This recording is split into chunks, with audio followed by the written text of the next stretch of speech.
जय हिंद साथियों। आप सभी जानते हो कि बिहार एक परिचय नाम से बुक आती है इम्तियाज अहमद की, जो कि बहुत ही शानदार बुक है। इम्तियाज अहमद और रजनीश कुमार ने साथ में मिलकर उसको लिखा है। तो वस्तुनिष्ठ प्रश्नों की एक बुक आती है और एक आती है सब्जेक्टिव।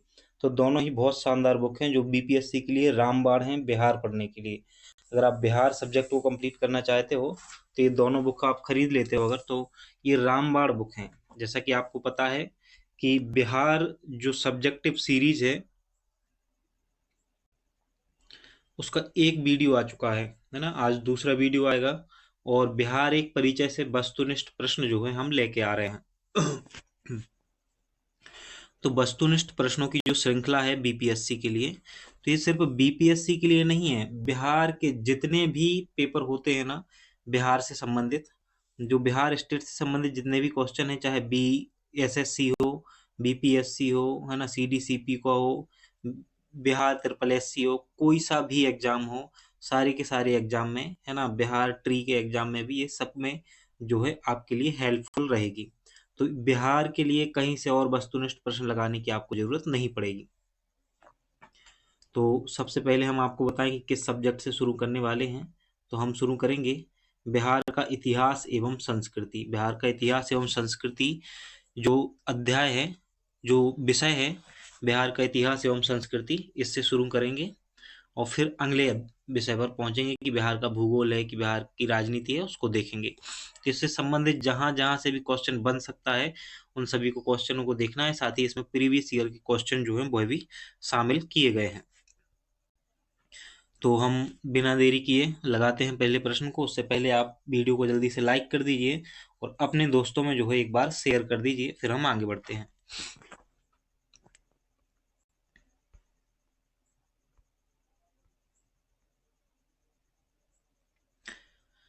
पहला प्रश्न आप देखेंगे।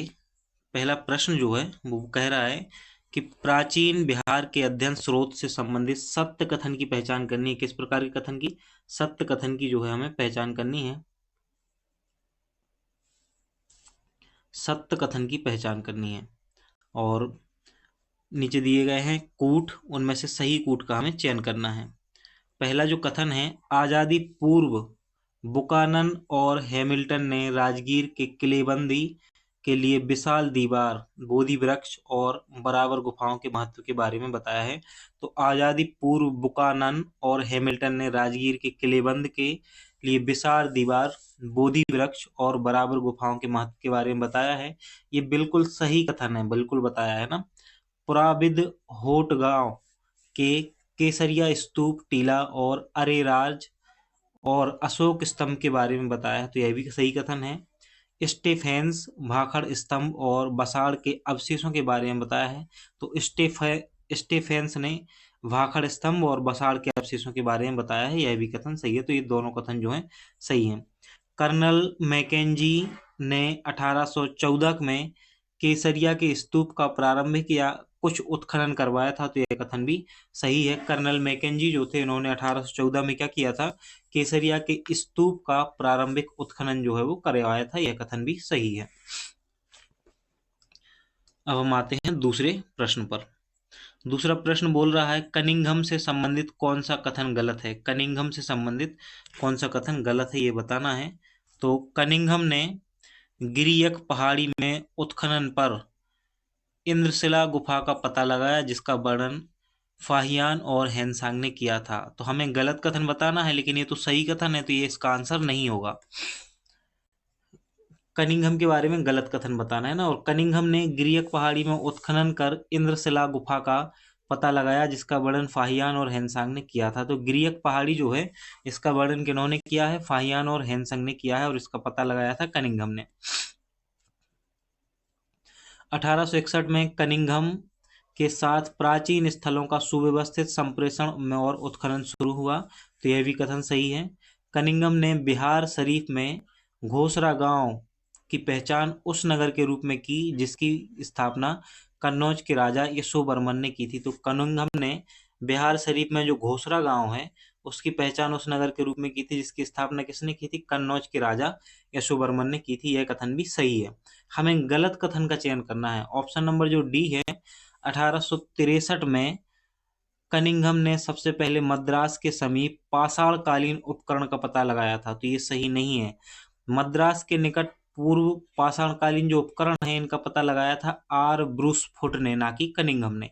इसलिए ऑप्शन नंबर डी जो है वो सही होगा, इसका आंसर होगा, क्योंकि हमें गलत कथन की जो है वो पहचान करनी थी। क्वेश्चन नंबर 5वां है सी ई, है ना। बोध गया में कनिंघम ने बोध गया मंदिर के खोज के साथ साथ पवित्र प्रस्तर तथा ग्रेनाइट प्रस्तरों से निर्मित रेलिंग का भी पता लगाया था, तो यह कथन भी सही है। इस प्रकार से इसका आंसर हो जाएगा ऑप्शन नंबर डी। आजादी के बाद बिहार में पुरातात्विक गतिविधियों से संबंधित सही तथ्य को चुनिएगा। आजादी के बाद बिहार में पुरातात्विक गतिविधियों से संबंधित सही कथन को चुनना है हमें। ऑप्शन नंबर ये जो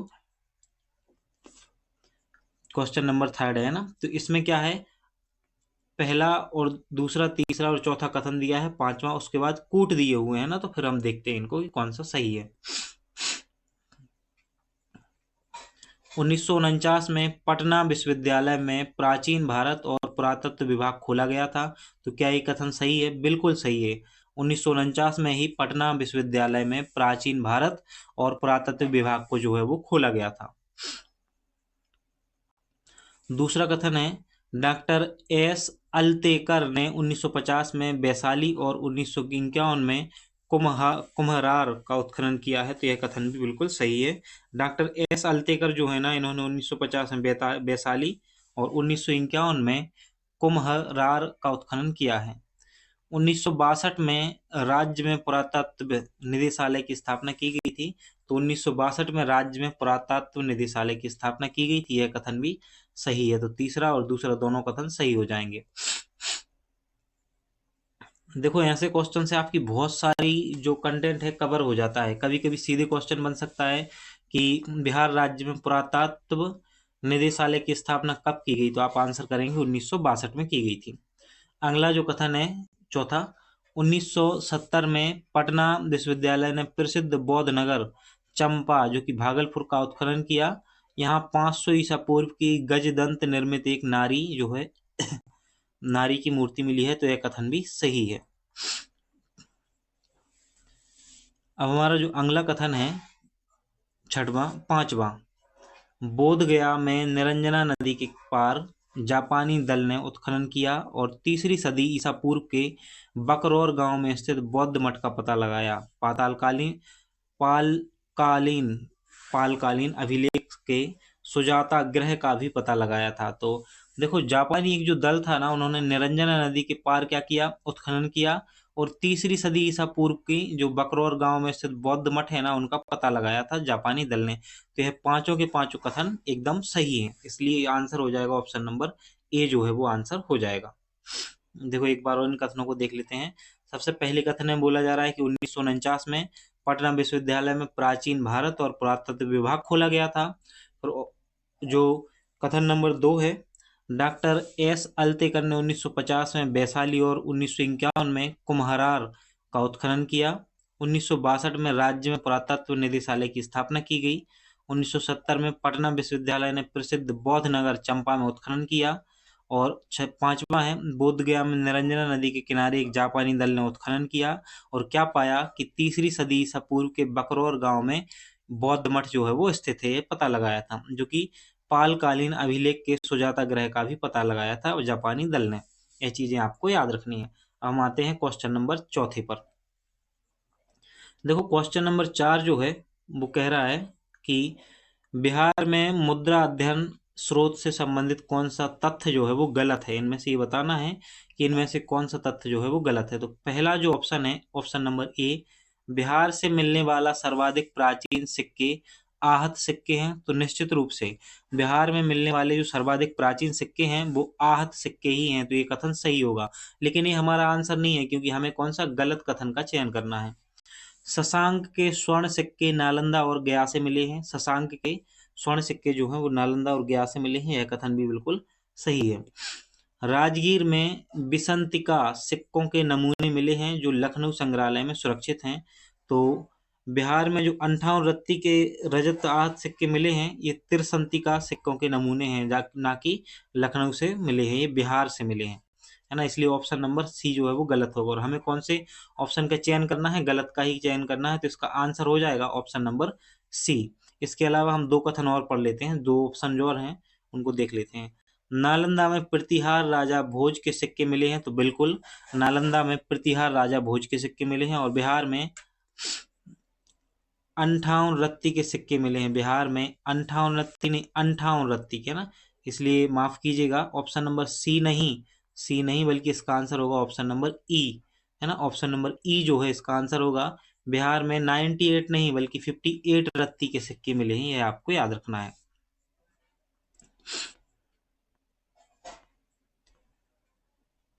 क्वेश्चन नंबर 5 देखेंगे, महादेवी प्रभुदाया के 2 अभिलेख कहाँ से प्राप्त हुए हैं? महादेवी प्रभुदाया के 2 अभिलेख कहाँ से प्राप्त हुए हैं?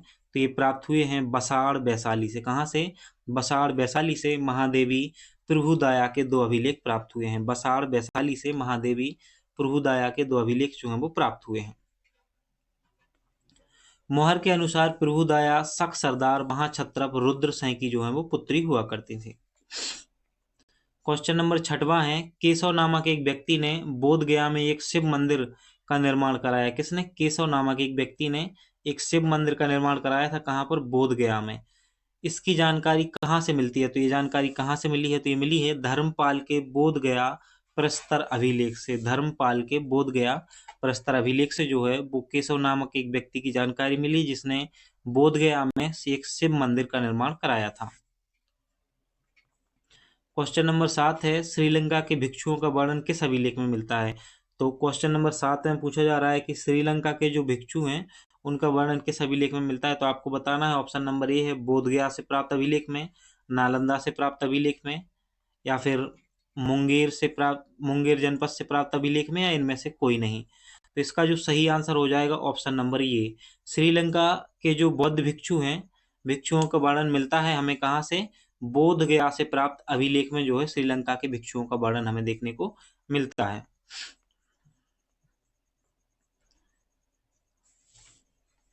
थोड़ा सा बिलर है पीडीएफ, तो उसमें कुछ कर तो सकते नहीं है ना, कि कोई ऐसा उपाय है नहीं। इससे अच्छा पीडीएफ को जितना हो सकता था ठीक है।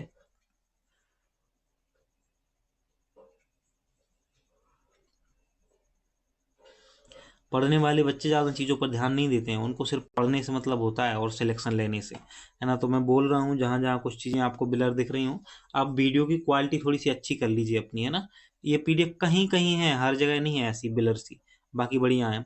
क्वेश्चन नंबर 8 में पूछा जा रहा है कि राजनीति रत्नाकर पुस्तक के लेखक हैं। ये पूछा जा रहा है राजनीति रत्नाकर पुस्तक है, इसके लेखक कौन है? और ये प्रीवियस ईयर का क्वेश्चन है। तो इसका सही आंसर है चंदेश्वर। कौन है? चंदेश्वर जो है राजनीति रत्नाकर पुस्तक के लेखक हैं चंदेश्वर। मिथिला राजा के मंत्री चंदेश्वर ने अपनी रचना राजनीति रत्नाकर में राज के ब्रह्मनीति का आधार मंडल सिद्धांत बताया है। यह भी साड़गुण सिद्धांत और सामदाम भेद और दंड के उपायों के प्रयोग का परामर्श देता है। क्वेश्चन नंबर 9 है, कौटिल्य की पुस्तक अर्थशास्त्र किस विषय पर आधारित है? तो ये तो लगभग सभी को पता होता है कि कौटिल्य की जो पुस्तक अर्थशास्त्र है किस विषय पर आधारित है, और ये बीपीएससी 2018 में पूछा जा चुका है पहले प्रश्न। शासन कला के सिद्धांत और अभ्यास से संबंधित है कौटिल्य की पुस्तक, जो कि अर्थशास्त्र जिसका नाम है। उदबंत प्रकाश के लेखक हैं, तो ये पूछा जा रहा है कि जो उदबंत प्रकाश हैं इसके लेखक कौन है?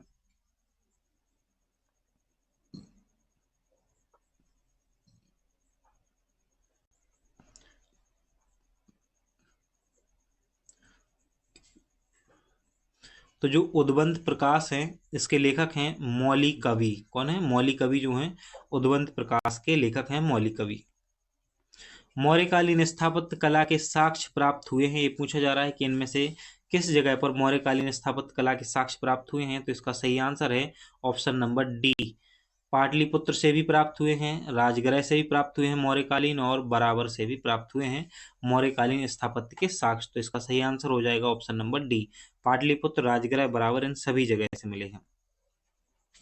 बिहार पर गढ़वालों के आधिपत्य का प्रमाण मिलता है, तो ये पूछा जा रहा है कि कहाँ से पता चला कि बिहार पर गढ़वालों का आधिपत्य रहा है? तो ये रहा है मनेर ताम्रपत्र से। कहाँ से? मनेर के ताम्रपत्र से जो है जानकारी मिलती है कि बिहार पर गढ़वालों के आधिपत्य के प्रमाण मिलते हैं मनेर ताम्रपत्र से। बिहार आने वाले महत्वपूर्ण चीनी यात्री का नाम है, तो इनमें से कौन सा है जिसने बिहार आया था, बिहार की यात्रा की है? तो फाहियान भी बिहार आया है, इत सिंह भी आया है, और युआन च्वांग हेनसांग जिसे कहते हैं वह भी आया है। इसलिए उपयुक्त सभी जो है इसका सही आंसर होगा। तो फाहियान, इत सिंह और युआन चांग हेनसांग जो है ये सभी के सभी चीनी यात्री जो है बिहार की इन्होंने यात्रा की है, इसलिए इनका सही आंसर हो जाएगा ऑप्शन नंबर डी। प्रश्न क्रमांक 14 है, प्राचीन बिहार के इतिहास के जानकारी के मुख्य स्रोत हैं, तो इनमें से कौन सा है प्राचीन भारतीय इतिहास की जानकारी के मुख्य स्रोत? तो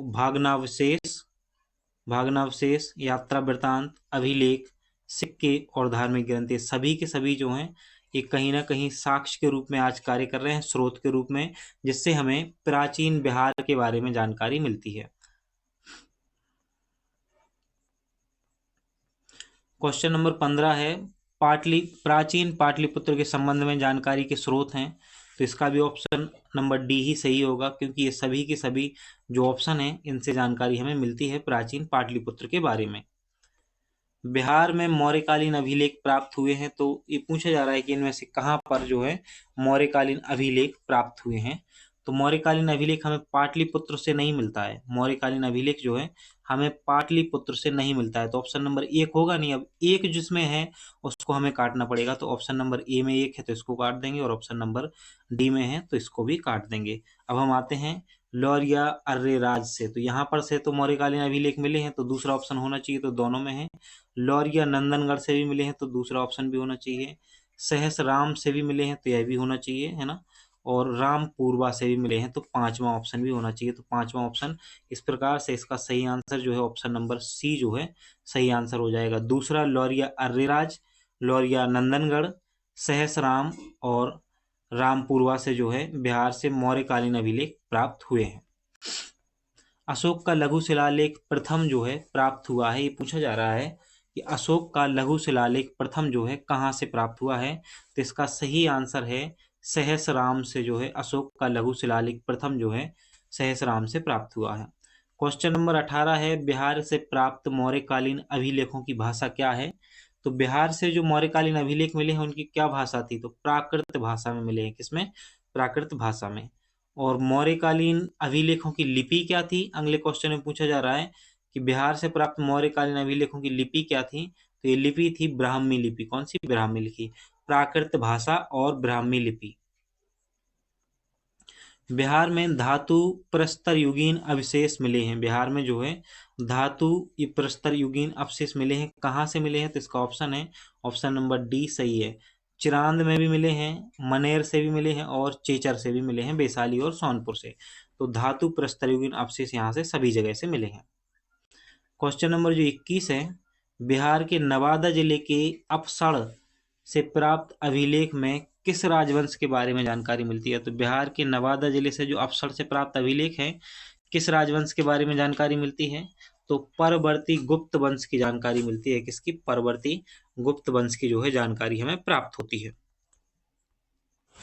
बिहार प्रांत के आरा से प्राप्त देवबरनांक का लेख तथा शाहपुर पटना एवं मदार से प्राप्त लेखों में जानकारी मिलती है, तो किसकी जानकारी मिलती है? ये पूछा जा रहा है कि बिहार प्रांत में जो आरा है से प्राप्त देवबरनांक का लेख और शाहपुरा पटना एवं मंदार बांका से प्राप्त लेखों में जानकारी किसकी मिलती है? तो ये मिलती है परवर्ती गुप्त वंश के बारे में जो है जानकारी हमें मिलती है।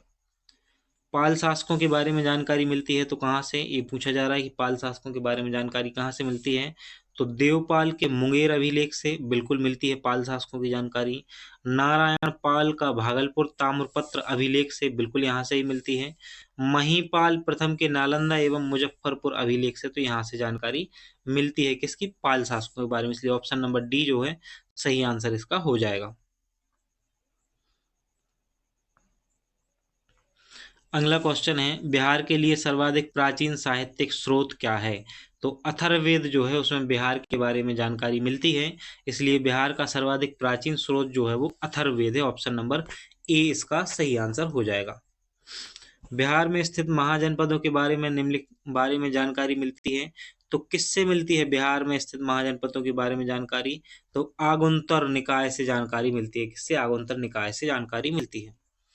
नालंदा के सराय टीला में उत्खनन से प्राप्त हुआ है। क्या प्राप्त हुआ है नालंदा के सराय टीला में उत्खनन से?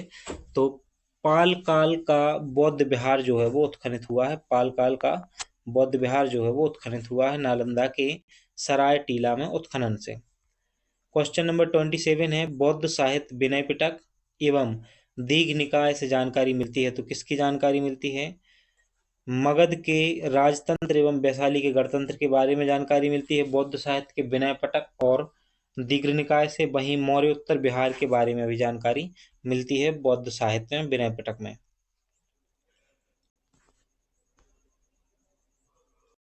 अब आप क्वेश्चन नंबर 28 को देखेंगे। बिहार में बड़े पैमाने पर उत्खनन कार्य करवाने वाला तथा कई प्राचीन स्थलों और अवशेषों की खोज करने वाला पुरातत्ववेत्ता थे। कौन थे इनमें से? तो सभी जानते हैं कि एक ही मशहूर नाम है कनिंघम का। किसका? कनिंघम का। क्वेश्चन नंबर 29 है, नालंदा में स्थित बड़ा गांव नालंदा महाविहार का पता किसने लगाया था? तो इसका पता लगाया था कनिंघम ने। मिस्टर कनिंघम ने जो है बड़ा गांव का पता लगाया था। नालंदा विहार का पता लगाया था किसने? कनिंघम ने। क्वेश्चन नंबर 30 है, पुरातत्ववेत्ता कनिंघम ने बिहार में खोज की थी। तो उन्होंने केसरिया स्तूप, लौरिया अर्रेराज का अशोक स्तंभ, बसाड़ के अवशेषों के आधार पर वैशाली के प्राचीन स्थल, इन सभी की खोज की थी किसने? कनिंघम ने की थी। क्वेश्चन नंबर 31 है, विदेह के राजा जनक ने निष्क व सुवर्ण या सतनाम उपहार में दिए, यह कहाँ वर्णित है? विदेह के जो राजा थे जनक, उन्होंने निष्क, स्वर्ण और सतनाम उपहार में दिए, कहाँ वर्णित है? तो ये बृहदरायण उपन्यास में जो है वर्णित है। बृहदरायण उपन्यास में आपको देखने को मिलेगा।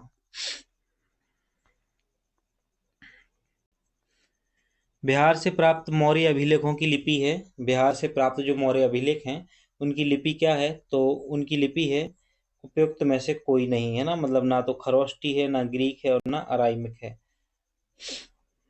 मौर्य अभिलेखों की लिपि कौन सी है? ब्राह्मी लिपि है। कौन सी है? ब्राह्मी, जो कि इस ऑप्शनों में नहीं है। क्वेश्चन नंबर 33 है, किसके अनुसार प्राचीन बिहार में तपस्वी के रूप में भटकने वाले को बतरसय कहा जाता है? तो ये कहा जाता है अथर्ववेद एवं पंचविश ब्राह्मण के अनुसार। अथर्ववेद एवं पंचविश ब्राह्मण के अनुसार जो है बिहार में तपस्वी के रूप में भटकने वाले को क्या कहा जाता है? बतरस कहा जाता है।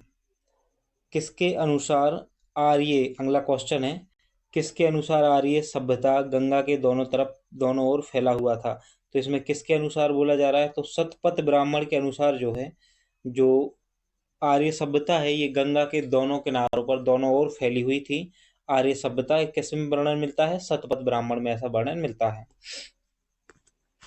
बौद्ध धार्मिक साहित्य में कौन ग्रंथ प्राचीन बिहार के इतिहास के संबंध में जानकारी का स्रोत है? तो पूछा जा रहा है कि बौद्ध धार्मिक साहित्य में कौन सा ग्रंथ जो है प्राचीन बिहार में के इतिहास के संबंध में जानकारी का स्रोत है? तो इसका सही आंसर है दीघ्र निकाय। कौन सा? दीघ्र निकाय। कौटिल्य के अर्थशास्त्र में किस पहलू पर प्रकाश डाला गया है? कौटिल्य के अर्थशास्त्र में जो है राजनीतिक नीतियों पर प्रभाव डाला गया है। किस पर? राजनीतिक नीतियों पर प्रकाश डाला गया है। क्वेश्चन नंबर 37 है, अपसड़ यानी कि नवादा से प्राप्त एक मंदिर का भागनावशेष प्राप्त हुआ है। इसके दीवारों पर कथा दृश्य अंकित है। तो किसकी कथा है? तो रामायण की जो है कथा आपको देखने को मिलेगी। कहाँ पर? अपसड़ नवादा से एक मंदिर प्राप्त हुआ है जिसकी भवनावशेष जो प्राप्त हुए हैं ना, उसकी दीवारों पर कथा का वर्णन मिलता है। किस कथा का? रामायण की कथा का वर्णन आपको देखने को मिलेगा। बिहार के इतिहास की जानकारी के साहित्यिक स्रोत हैं। तो बिहार के इतिहास की जानकारी के साहित्यिक स्रोत में ये सभी शामिल हैं। तो अथर्ववेद हो गया, शतपथ ब्राह्मण हो गया, ऋग्वेद हो गया, इनमें सभी में बिहार के इतिहास की जानकारी जो है वो हमें देखने को मिलती है। तो प्राचीन बिहार से संबंधित जो साहित्यिक स्रोत हैं, है ना, इतिहास को जानने के जो स्रोत हैं उनसे संबंधित वस्तुनिष्ठ प्रश्न हमने लगा लिए हैं। टोटल 38 प्रश्न लगाए हुए हैं ना। अब हम आते हैं पूर्व ऐतिहासिक पौराणिक एवं वैदिक कालीन बिहार पर आते हैं और उससे संबंधित क्वेश्चनों को देखते हैं। एक क्वेश्चन है पहला 66 बीपीएससी से संबंधित है। बिहार के चिरांद नामक पुरास्थल की प्राचीनतम संस्कृति है। तो बिहार में जो चिरांद नामक स्थल है इसका सही आंसर हो जाएगा नवपाषाणिक संस्कृति। तो बिहार के चिरांद नामक पुरास्थल की जो प्राचीनतम संस्कृति है वो कौन सी है? नवपाषाणिक संस्कृति है। देखो चिरांद का उत्खनन 1962 में हुआ। यहाँ हुए खुदाई से ज्ञात हुआ है कि यह नवपाषाण काल तथा ताम्र युग में आबाद था। खुदाई से यहाँ से हड्डियां, गेहूं की बालियां तथा पत्थर के औजार मिले हैं, जिससे यह जानकारी मिलती है कि यह बसे लोग कृषि, पशुपालन एवं आखेट में संलग्न हुआ करते थे। दूसरा क्वेश्चन है बिहार के किस स्थल से पुरापाषाण कालीन उपकरण प्राप्त हुए हैं? तो बिहार के किस स्थल से? तो यहाँ से जेठियन घाटी नालंदा से, राजपोखर भागलपुर से और वाल्मीकि नगर पश्चिमी चंपारण से। यहाँ से सभी से उपरोक्त सभी इसका जो है आंसर हो जाएगा। बिहार के किस स्थल से पुरापाषाण कालीन उपकरण प्राप्त हुए हैं? तो जेठियन घाटी, वाल्मीकि नगर और राजपोखरा सबसे यहाँ से जो है पुरापाषाण कालीन उपकरण प्राप्त हुए हैं। क्वेश्चन नंबर तीसरा है बिहार में ताम्रपाषाण कालीन संस्कृति के प्रमाण प्राप्त हुए हैं। तो इससे पिछला जो प्रश्न देखा हमने उसमें पुरापाषाण कालीन उपकरणों की बात की गई है और जो तीसरा क्वेश्चन है उसमें ताम्रपाषाण कालीन संस्कृति के प्रमाणों की बात की गई है। तो ये कहाँ से मिले हैं? मनेर से, सैनुआर से, ताराडीह से, है ना, चिरांद से, अरियप से, इन सभी से जो है ताम्रपाषाण कालीन संस्कृति के प्रमाण मिलते हैं बिहार में। तो आपको नाम याद रखना है मनेर का, ताराडीह का, सैनुआर का, इसके अलावा सोनपुर का, चिरांद का, आरियप का, ये सब नाम आपको याद रखने हैं जहां से ताम्रपाषाण कालीन संस्कृति के जो है साक्ष्य प्राप्त हुए हैं बिहार में। क्वेश्चन नंबर चौथा है बिहार में प्रागैतिहासिक काल से संबंधित कौन सा कथन सही है? ये पूछा जा रहा है कि इनमें से कौन सा कथन सही है। तो देखो पहला कथन है बिहार के शेर घाटी गया से प्रागैतिहासिक मानव के 2 चट्टानी आवास मिले हैं। सही कथन है, बिल्कुल सही है, मिले हैं। बिहार के कुतुबपुर एवं चेचर वैशाली, मनेर पटना एवं सैनुआ रोहतास से नवपाषाण युगीन स्थल प्राप्त हुए हैं, यह भी सही है। चिरांद गंगा नदी के तट पर स्थित है, यह भी सही है। अर्थात उपयुक्त सभी जो है इसका आंसर हो जाएगा, उपरोक्त सभी इसका सही आंसर हो जाएगा। चिरांद जो है वो गंगा नदी के तट पर ही स्थित है। क्वेश्चन नंबर 5वां है बिहार में पूर्व ऐतिहासिक काल का आरंभ होता है अनुमानतः हमें बताना है। तो 40,000 ईसा पूर्व जो है बिहार में ये पूर्व ऐतिहासिक काल का आरंभ होता है 40,000 ईसा पूर्व में। क्वेश्चन नंबर 6वां है कि बिहार में पूर्व ऐतिहासिक काल के अवशेष प्राप्त हुए हैं। तो कहाँ से मिले हैं पूर्व ऐतिहासिक काल के अवशेष? कुल्हाड़ियों के फलक, चाकू एवं खुरपी और मृदभांड, ये तीनों ही इसके आंसर होंगे। अर्थात ऑप्शन नंबर डी जो है इसका सही आंसर हो जाएगा। 1, 2, 3 कुल्हाड़ियों के फलक मिले हैं, चाकू एवं खुरपी मिले हैं और मृदभांड भी मिले हैं। तो ये इसका आंसर हो जाएगा 1, 2, 3। बिहार में आदि मानव के निवास के आरंभिक साक्ष्य कहाँ से प्राप्त हुए हैं? तो बिहार में जो है आदि मानव के निवास के जो आरंभिक साक्ष्य मिले हैं हमें वो मिले हैं मुंगेर एवं नालंदा से। कहाँ से? मुंगेर एवं नालंदा से बिहार में आदि मानव के निवास के आरंभिक साक्ष्य प्राप्त हुए हैं। बिहार में आदि मानव के उपस्थित के आरंभिक साक्ष्य किस युग के हैं? तो देखो आदि मानव के साक्ष्य कहाँ से मिले हैं? तो हमने पिछले क्वेश्चन में देखा मुंगेर और नालंदा से। लेकिन अगले क्वेश्चन नंबर 8 में पूछा जा रहा है कि बिहार में आदि मानव के उपस्थिति के आरंभिक साक्ष्य किस युग के हैं? तो ये हैं पूर्व प्रस्तर युग के हैं। कब के हैं? पूर्व प्रस्तर युग के हैं। क्वेश्चन नंबर 9 है बिहार में मध्यवर्ती प्रस्तर युग के साक्ष्य मिले हैं। तो कहाँ से? मुंगेर से मिले हैं। मध्यवर्ती प्रस्तर साक्ष्य के जो है ना मुंगेर से मिले हैं।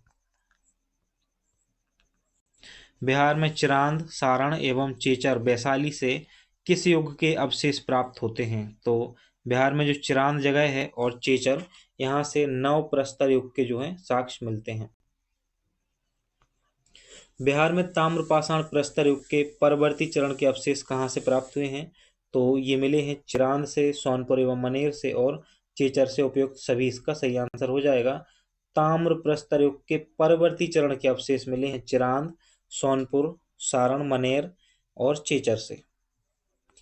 बिहार सहित पूर्वी भारत में आर्यों का आगमन हुआ था, अनुमानतः कब हुआ था? तो हुआ था लगभग 800 ईसा पूर्व, है ना, लगभग 800 ईसा पूर्व, अर्थात हम कह सकते हैं उत्तर वैदिक काल में हुआ होगा। कब? उत्तर वैदिक काल में। आप जानते हो कि 1500,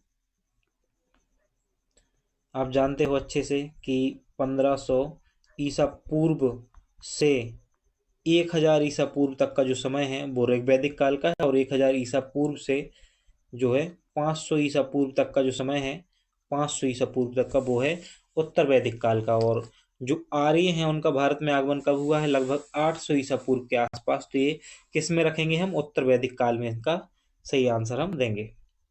बिहार सहित पूर्वी भारत में आर्यों के विस्तार में सहायक था, क्या सहायक था? तो लोहे का उपयोग जो है वो सहायक हुआ। इनके विस्तार में सहायक क्या हुआ? लोहे का उपयोग। श्रुति तथा किंवदंतियों के अनुसार महाभारत युद्ध के समय बिहार में मुख्य राज्य कौन कौन थे, ये पूछा जा रहा है। तो इसका सही आंसर है उपयुक्त ए और बी, मतलब मगध तथा विदेह भी था और अंग और लिच्छवी था। कब? महाभारत के समय मगध तथा विदेह था और अंग और लिच्छवी हुआ करता था। क्वेश्चन नंबर 15 है, वेद किस ग्रंथ के में बिहार के विदेह राज्य में आर्यों के आगमन तथा निवास का साक्ष्य विवरण मिलता है? तो इसका सही आंसर है शतपथ ब्राह्मण में। किसमें? शतपथ ब्राह्मण में। वेद के किस ग्रंथ में बिहार के विदेह में आर्यों के आगमन का तथा निवास के साक्ष्य मिलते हैं? तो ये मिलता है शतपथ ब्राह्मण में। बिहार का कौन सा प्राचीन राज्य आरंभ में बहुत दिनों तक आर्यावर्त के बाहर था? तो बिहार का कौन सा प्राचीन राज्य है जो आरंभ में बहुत दिनों तक आर्यावर्त के बाहर था तथा अनार्य जाति के लोगों का आवास स्थल रहा है? तो ये है मगध। क्या है? मगध इसका सही आंसर हो जाएगा। क्वेश्चन नंबर 17 है, बिहार में उपनिषद काल में ब्राह्मण धर्म तथा ज्ञान का महान केंद्र रहा है, तो कौन सा है? तो विदेह जो है बिहार में, विदेह राजा जनक प्रसिद्ध दार्शनिक थे। यह राज्य व्याकरण, साहित्य और दर्शन शास्त्र का महत्वपूर्ण केंद्र रहा है विदेह। क्वेश्चन नंबर 18 है, अथर्ववेद में ब्रात अथर्ववेद में ब्रात्य शब्द का प्रयोग किस राज्य के लोगों के लिए किया गया है? ये किया गया है मगध राज्य के लोगों के लिए ब्रात्य शब्द का प्रयोग किया गया है। बिहार का कौन सा राज्य उत्तर वैदिक काल का एक महत्वपूर्ण राज्य था? तो इसका सही आंसर है विदेह। उत्तर वैदिक काल का जो है एक महत्वपूर्ण राज्य हुआ करता था विदेह। बिहार के भौगोलिक क्षेत्र की चर्चा सर्वप्रथम किस साहित्य रचना से मिलती है? तो बिहार के भौगोलिक क्षेत्र की जो चर्चा है वो सर्वप्रथम किस साहित्य रचना से मिलती है? तो ये मिलती है शतपथ ब्राह्मण से। किससे? शतपथ ब्राह्मण से। बिहार में विदेह राज्य की स्थापना किसने की थी? तो बिहार में जो है विदेह राज्य की स्थापना की है नेमी ने। किसने की है? नेमी ने। मनु के जो सबसे बड़े पुत्र थे इक्ष्वाकु के पुत्र नेमी थे, जिन्हें विदेह कहा जाता था। उन्होंने उत्तरी बिहार में विदेह राज्य की स्थापना की थी। किसने? नेमी ने। किसके पुत्र थे? इक्ष्वाकु के। और इक्ष्वाकु किसके पुत्र थे? मनु के। बिहार के अंग, विदेह और वैशाली के राजाओं का विस्तृत वर्णन किस में देखने को मिलता है? तो ये मिलता है आपको पुराण और महाकाव्यों में। पुराण और महाकाव्यों में जो है विदेह, बिहार के अंग, विदेह और वैशाली के राजाओं का वर्णन देखने को मिलता है। कीकट किसे कहा जाता है? किस राज्य को कहा जाता है? कीकट किसे राज्य को कहा जाता है? तो ये है मगध को कहा जाता है कीकट। क्या कहा जाता है? मगध को कीकट कहा जाता है। क्वेश्चन नंबर 24 है, किस ग्रंथ के सूक्त में पहली बार मगध का वर्णन आता है? तो किस ग्रंथ की सूक्त में जो है पहली बार मगध का वर्णन देखने को मिलता है? तो ये मिलता है अथर्ववेद में। किस में मिलता है? अथर्ववेद में देखने को मिलता है।